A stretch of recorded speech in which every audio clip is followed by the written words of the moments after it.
2017 is 100% the year of removing all bezels. We have now seen countless of smartphones from the major companies trying to remove all the bezels that they can. Different companies remove the bezel in different ways. Almost every single major smartphone company released a phone at least attempting to remove the bezel. You have Samsung with almost no bezels on the S8 and the Note 8. You have Google releasing the Google Pixel 2 XL. That has slim bezels on the top and bottom. You have LG releasing two bezel-less phones, the G6 and the V30. You have a brand new phone company called Essential releasing the Essential phone that almost has no bezels. And lastly, Apple is going to release the iPhone X. Yes, I know you pronounce it the 10, but saying iPhone X just sounds so much better. Just think about me saying iPhone 10 rather than iPhone X. That's just so much more boring. So I'm gonna call it iPhone X. But you could call it whatever you want. Almost every single major phone of 2017 was trying to actually remove the bezel. The only exception is the OnePlus 5, which I know it's still a budget phone, but they didn't even try to remove any bezels. They just kept the same exact front design from the 2016 phone and just brought it to the 2017 phone. Some people like bezels, and if you like bezels, you should stop liking them, because now we're getting to the age of the smartphone where every single company is going to try to get the whole front of the phone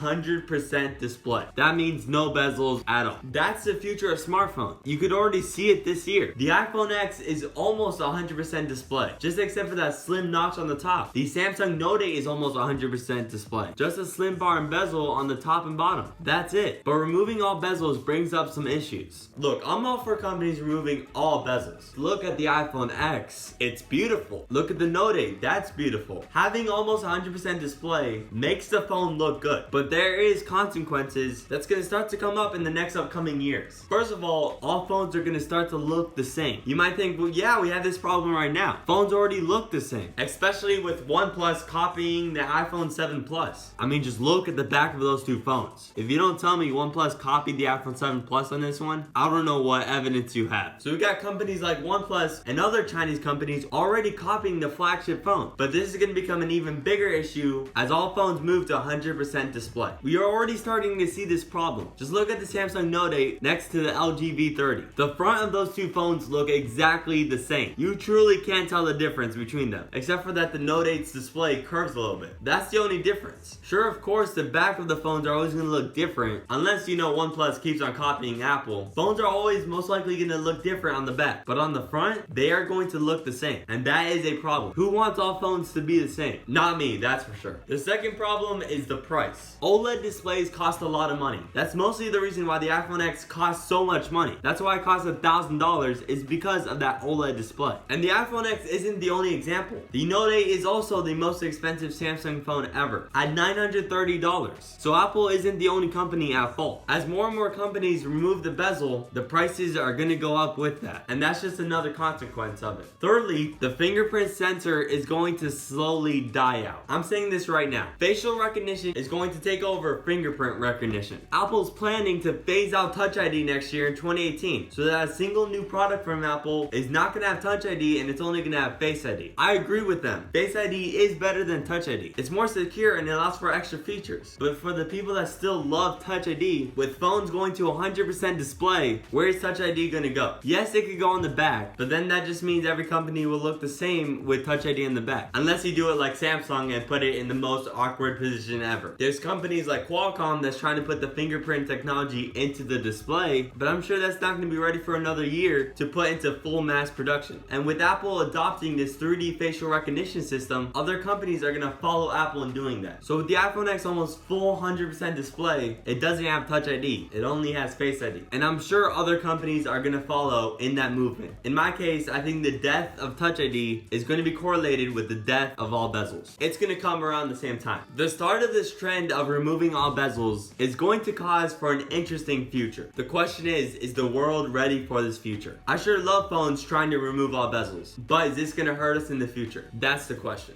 Subscribe right here to stay informed, and I'll see you in the next one.